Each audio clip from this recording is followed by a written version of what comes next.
Imagine you're stepping into a grand Viennese palace in the mid-18th century, a place that glitters by candlelight, where tapestries gleam with threads of gold and footmen in powdered wigs bow silently as you glide across polished marble floors.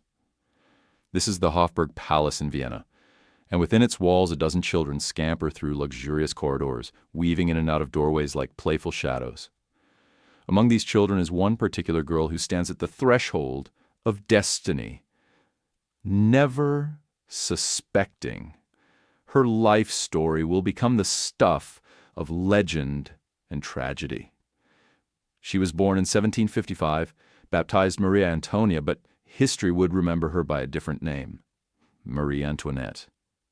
Even though she was just the 15th child in a massive brood of 16, her birth stirred the slightest ripple in courtly circles.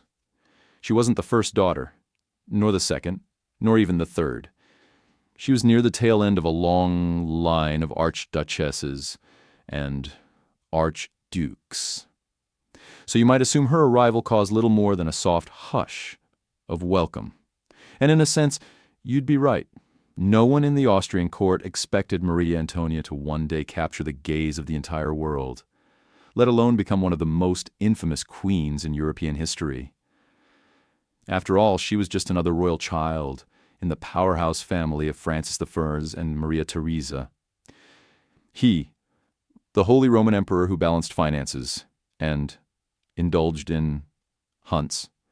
She, the Empress of Austria and Queen of Hungary and Bohemia, celebrated for her iron devotion to statecraft and her formidable presence on the European stage. Who would imagine that their little Antonia, with her hazel eyes and shy smile, would grow up to both dazzle and infuriate an entire nation?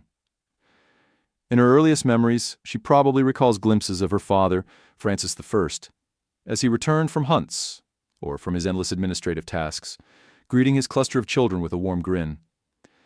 There might have been a sense of comfort with him that she didn't always feel with her mother. Maria Theresa could be a devoted parent, but she was also the empress, meaning she was strict, critical, and often too busy with affairs of state to indulge the whims of a young daughter. Yet that atmosphere didn't seem oppressive to Maria Antonia, at least not as a child. She felt the palace was her playground, one that offered fleeting private corners and hidden enclaves away from public eyes. Unlike the strict court at Versailles, where the minutest details of the royal family's daily routines were on display, Vienna offered a greater degree of family privacy. Her mother and father had built their residences such that important officials and ambassadors were kept in more formal wings, while the children enjoyed more intimate family in quarters. Laughter, music, and even squeals of sibling mischief formed the daily soundtrack of her childhood. Although Maria Antonia learned to read and write slowly, there were worrying moments when the tutors realized she could barely pen German by the time she was 10. She displayed an impressive aptitude for creative arts. Music and dance were her passions. She took delight in dancing lessons with the finest instructors in Europe, swirling gracefully in a white frock embroidered with flowers as renowned ballet masters guided her form. Her slender arms and nimble feet glided with an elegance that belied her age, and her tutors often remarked that she was one of the most promising young dancers they had ever taught. She was equally talented in music. She learned to play the harp and the harpsichord with surprising skill, capable of sight-reading advanced pieces long before she turned 15. This artistry would lay the groundwork for the refined taste she would later bring to the French court, though perhaps refined taste would eventually spiral into extravagance fed by the dazzling environment of Versailles. But if the child Maria Antonia dreamed of growing up to be a celebrated musician or dancer, destiny had other designs. Alliances were the currency of European power, and marriages were the gold coin. It was almost predictable that, given the precarious geopolitical shifts, Maria Theresa would look across the map of Europe toward France. For decades, France and Austria had eyed each other with suspicion, sometimes outright hostility. But as wars realigned powers, a new alliance was forged. That alliance would be sealed with Maria Antonia's hand in marriage to the grandson of King Louis XV, the young Dauphin of France. Before she could even pronounce the word fiancé properly in French, her path was decided. She was 6 months old when the arrangement was first proposed. Maybe she felt the weight of that future only in flickers. Perhaps she overheard snippets of adult conversation mentioning France, betrothal, the Dauphin, as she played with dolls or practiced the minuet. After all, it wasn't until she was about 12 or 13 that negotiations became concrete, and her entire upbringing took a sudden turn. Tutors from France arrived, horrified to see she had little command of written German, let alone the courtly French that was the lingua franca of Europe.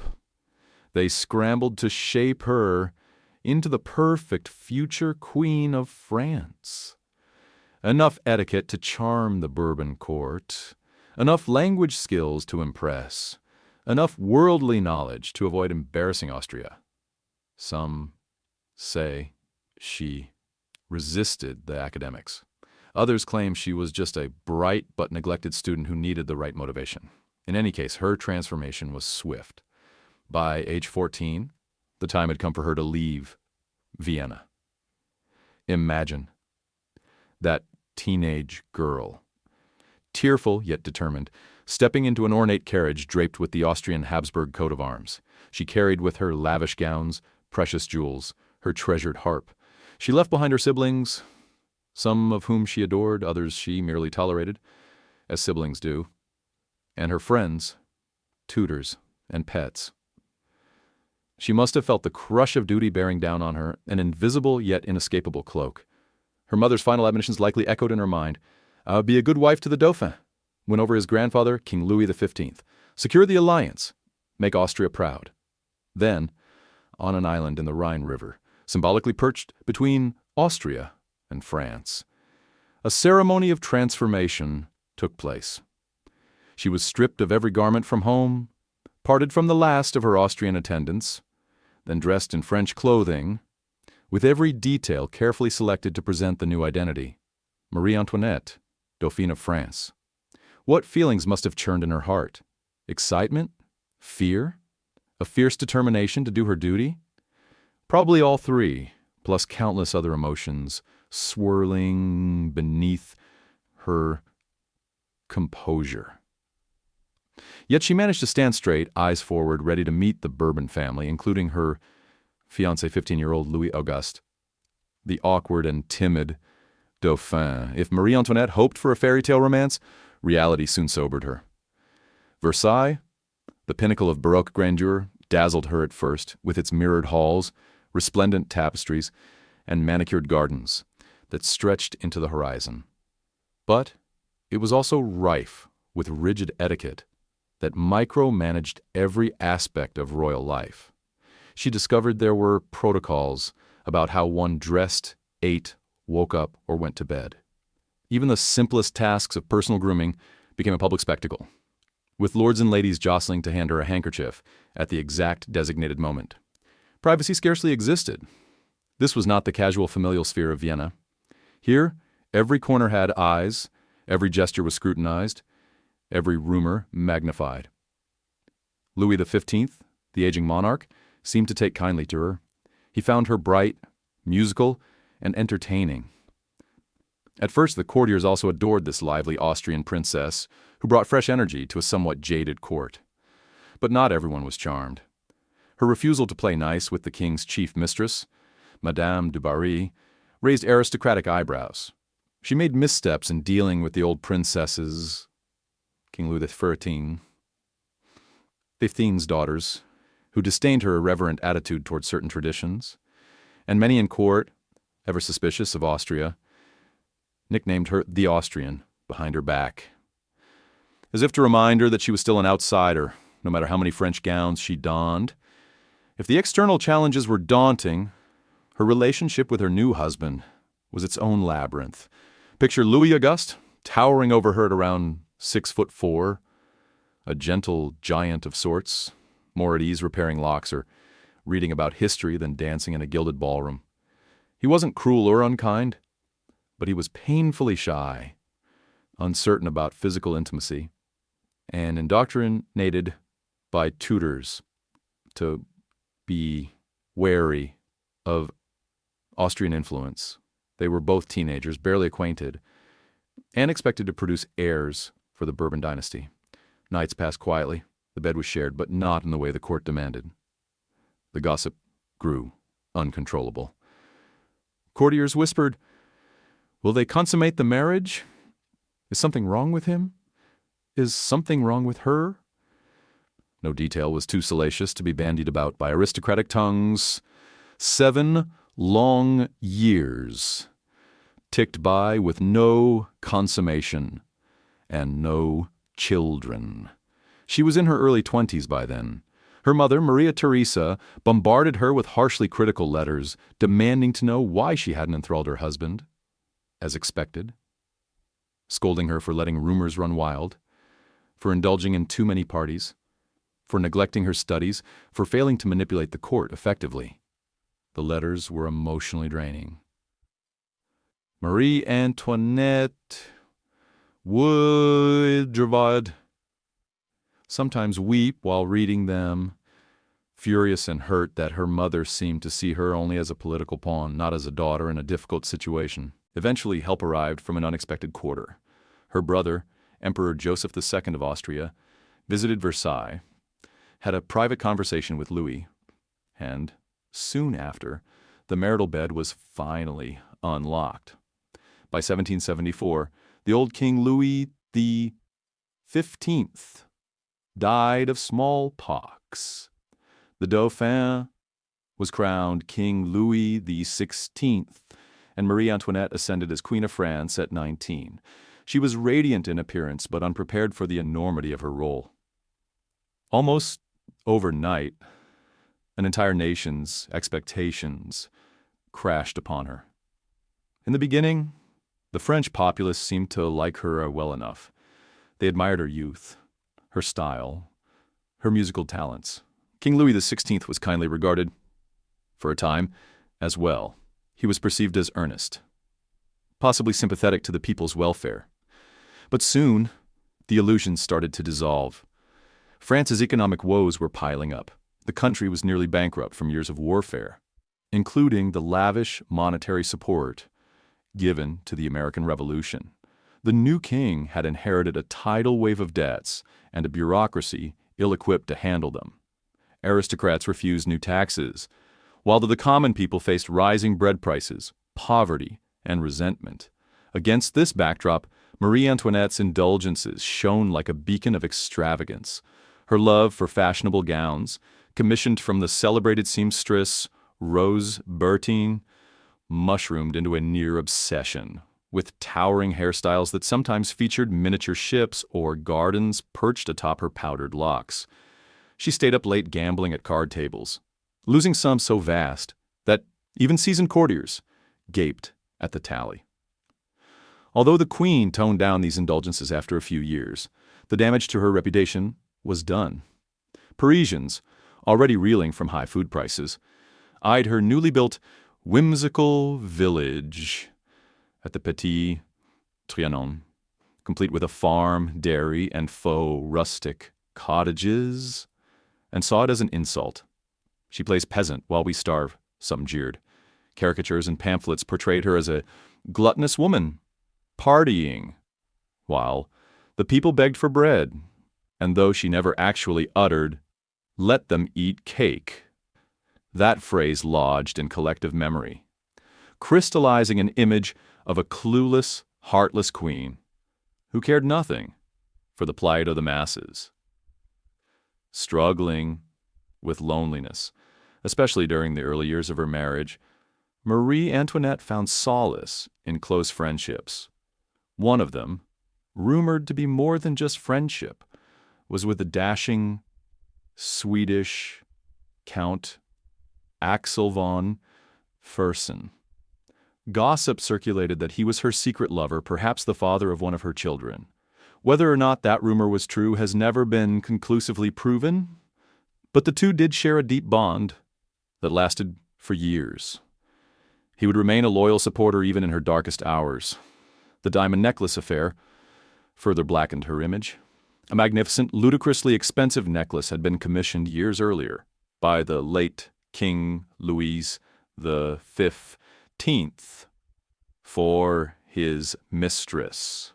By the time it was offered to Maria Antoinette, she had refused it, saying France had more urgent debts to pay. Nevertheless, a convoluted scheme erupted involving a cardinal, con artists, and forged signatures purportedly from the Queen. When the necklace vanished, the Queen became the scapegoat in public opinion. People believed she'd orchestrated the theft to get her hands on the extravagant jewel.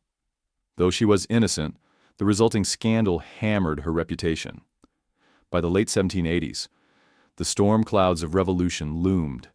Enlightenment ideals spread like wildfire, calling for liberty, equality, and the end of aristocratic privilege.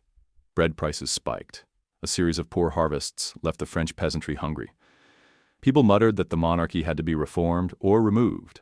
On July 14th, 1789, the flashpoint came. Parisians stormed the Bastille, a fortress prison that symbolized royal authority. Violent unrest began rippling throughout France.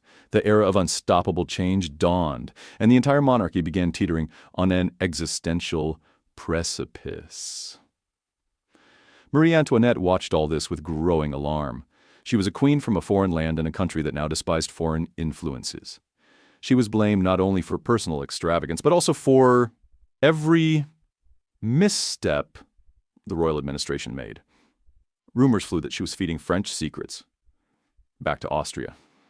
Some rumors, mind you, not entirely baseless, since she did maintain communication with her brother and other European royals.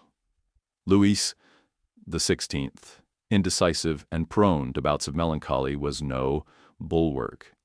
She tried to rally him to push for reforms that might quell the rebellion, but his willingness to implement half measures pleased no one. Revolutionaries found him untrustworthy. Royalists found him weak. In October 1789, the people, led in large part by women furious over high bread prices, marched from Paris to Versailles. Rage simmer in the lecture. En inzer, huarschen alloe. Hurdorker hoensel brurcher. Wrong. They saw the hall of mirrors, the chandeliers, show oder the lavish banquets as mocking their hunger. They demanded bread. They demanded the monarchy move to Paris under their watchful eyes. Louis XVI and Marie Antoinette had no choice but to comply. The once glittering palace was left behind. The family took up residence in the Tuileries Palace in Paris, essentially under house arrest, with menacing crowds often gathering outside their windows. Here, the Queen's world constricted. She was separated from much that once gave her joy. She spent her days in anxious reflection and wrote letters to allies abroad, hoping for some intervention. Count Fersen eventually helped organize an escape plan in 1791. The notion was to slip out of Paris disguised as commoners, meeting pro-royal troops near the border. It was a risky, desperate gamble. And it failed disastrously when the king was recognized at Varennes by a sharp-eyed postmaster, who recognized his face from coins. The family was dragged back to Paris in humiliation, and the monarchy's standing plummeted further. To many, this confirmed their treachery. The king and queen had tried to abandon the French people, possibly intending to return with an Austrian-led invasion. The resulting fury was unstoppable. Louis XVI, grappling with severe depression, seemed to sink further into indecision. Marie Antoinette took on more initiative, forging alliances with moderate revolutionaries, even those she disliked personally, to salvage some form of constitutional monarchy. But the forces of radicalism began to overshadow the moderates. The revolutionary government pressed on, abolished the monarchy, and eventually imprisoned the royal family in the Temple prison. Day by day, the tension escalated. Royalist plots surfaced and were crushed. Revolutionary fervor boiled over into acts of violence, culminating in the massacre of suspected Royalist prisoners across Paris. In January 1793, King Louis XVI was tried for treason, found guilty, and executed by guillotine. Maria Antoinette was forced to face that final moment of horror as she realized her husband, the shy, gentle boy she had first met in a lavish palace, was now beheaded before the cheering crowds of the city that once adored them both. Her children were her last source of comfort, but soon her son, the new Dauphin, was taken from her and subjected to relentless psychological pressure, forced to accuse his own mother of vile deeds. Her young daughter was also separated from her, alone, with her hair turned nearly white from shock. Marie Antoinette awaited her own fate in a dank prison cell known as the Conciergerie. Her trial was a farce, mere political theater. The list of charges ranged from conspiracies with foreign powers to gross sexual improprieties, including incest with her son. In a moment that stirred even her enemies to sympathy, she refused to respond to that incest accusation. Nature itself refuses to answer such a charge, brought against a mother. The silence that filled the courtroom was heavy with shame. But it did not save her. She was pronounced guilty of treason. On October 16, 1793, at age 38, the Queen of France took her final ride through the streets of Paris in a humble cart.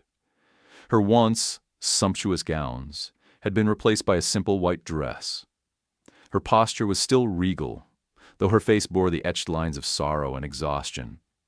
She did not weep or beg for mercy as she climbed the scaffold steps. If there was ever a moment to confirm the dignity she could still command, this was it.